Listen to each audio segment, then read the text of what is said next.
क्या खाना काबा वाकया ही ज़मीन के सेंटर में है? दोस्तों, हम सब जानते हैं कि खाना काबा मुसलमानों के लिए बहुत ही ज़्यादा इम्पोर्टेंट है। खाना काबा अल्लाह का घर है और तौहीद का मरकज़।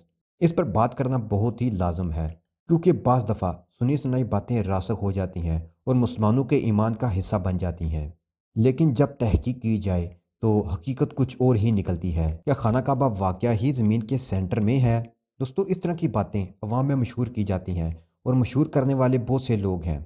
ये इंसानों की कम इल्मी और गलतफहमी की वजह से भी है कि कुछ बातें लोगों में आम हो गईं और फिर वो उनके ईमान का हिस्सा बन गईं। किसी ने तहकीक करना भी गवारा ना किया।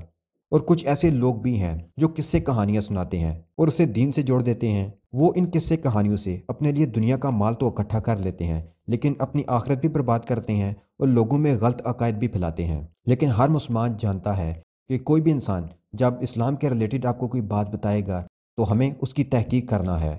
हमें सुन सुना के उस बात पर अमल नहीं करना, ना ही ईमान का हिस्सा बनाना है, बल्कि कुरान और हदीस हमारे सामने मौजूद है। हमें उसमें से तहकीक करनी है कि क्या वाकई ये बात कुरान और हदीस से साबित है या नहीं। तो आज उसी दावे की तहकीक हम अपने नाजरीन के लिए लेकर आए हैं। तो दोस्तों, सबसे पहले ये कि दुनिया फ्लैट नहीं है। हमारी ज़मीन गोल है, बल्कि गोल भी नहीं, बेज़वी है। एग्जैक्ट अंडे की तरह नहीं, लेकिन एग्जैक्ट गोल भी नहीं। तो किसी भी गोल चीज़ का सेंटर नहीं होता। हम किसी भी मुकाम के ऊपर हाथ रखें तो कहेंगे कि ये सेंटर है, तो वही उसका सेंटर होगा। अगर ज़मीन फ्लैट होती तो हम दाएं बाएं से उसके चारों किनारों से उसे माप लेते और उसका सेंटर डिफाइन कर लेते। लेकिन ज़मीन चूंकि गोल है, बेज़वी है, इसलिए इसका सेंटर पॉइंट नहीं ढूंढा जा सकता। उसके अलावा साइंटिस्ट ने मिलकर 1973 में डिजिटल मैप को यूज़ किया और कोऑर्डिनेट्स को कैलकुलेट किया। इस कैलकुलेशन के बाद जो ज़मीन का सेंटर दरियाफ्त हुआ, जो जियोग्राफिकल सेंटर ज़मीन का बना, तो ये तुर्की के डिस्ट्रिक्ट के शहर साइफी विलेज के पास था, जो कि गीज़ा से 1800 किलोमीटर दूर है। तो अगर हम दुनिया के मैप को सामने रखें, उसे फ्लैट मान के हम देखें, तो दाएं बाएं आगे पीछे से उसकी हम कैलकुलेशन करें तो हमें यही गांव दुनिया का सेंटर नजर आएगा। तो ये आम फहम बंदा भी समझ सकता है कि यही इलाका दुनिया का सेंटर है। तो फिर क्या वजह है कि खाना काबा की इस जगह को दुनिया का सेंटर कहा जाता है और मुसलमानों में यही बात मशहूर है? तो अगर हम नक्शे को सामने रखें तो हम फिर से यही देखेंगे कि तुर्की और मक्का के इस इलाके में फासला कुछ ज़्यादा नहीं है। अगर हम कामन दुनिया के सेंटर की बात करें तो यही इलाका है। अरब और तुर्की का इलाका दुनिया का सेंटर यही बनता है। इसके दाएं तरफ हम देखें तो इंडिया, रशिया, चाइना हमें खुला इलाका मिलता है। इसकी बाईं तरफ देखें तो अफ्रीका और अमेरिका है। इसके ऊपर देखें तो यूरोप हमारे सामने आता है। इसके पीछे देखें अफ्रीका, ऑस्ट्रेलिया और बाकी के इलाके और बड़ा समुद्र हमारे सामने आता है। तो ये इलाका इस्लाम की तबलीग के लिए सबसे बेस्ट था।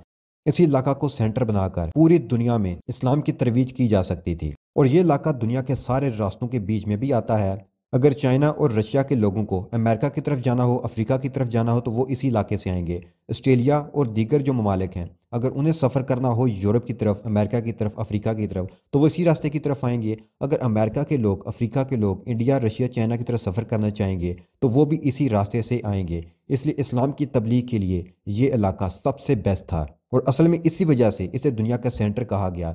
और हम देखते हैं कि दुनिया की सबसे बड़ी तहजीबें भी इसी इलाका में परवान चढ़ी और अंबिया भी इसी इलाके में सबसे ज़्यादा मबूस हुए। तो इसी वजह से इसे दुनिया का सेंटर कहा जाता है, ना कि खाना काबा का वो पॉइंट। उसे पिन पॉइंट करके हम इसे दुनिया का सेंटर कह सकते हैं। और इसके अलावा हम इसे दुनिया का सेंटर इसलिए भी कह सकते हैं कि सारे दुनिया के मुसलमान इसी एक जगह पर इकट्ठे होते हैं और अल्लाह के सामने पेश होते हैं। इस वजह से ये दुनिया का सेंटर है। लेकिन अगर ये पिन पॉइंट दुनिया का सेंटर पॉइंट नहीं है तो क्या इससे नौज़बिल्ला हमारा दीन इस्लाम गलत साबित हो जाएगा? नहीं, बिल्कुल नहीं। दीन इस्लाम को इन चीज़ों की बिल्कुल भी ज़रूरत नहीं है। इस्लामी तालीमात की हकानियत इन चीज़ से मावरा है।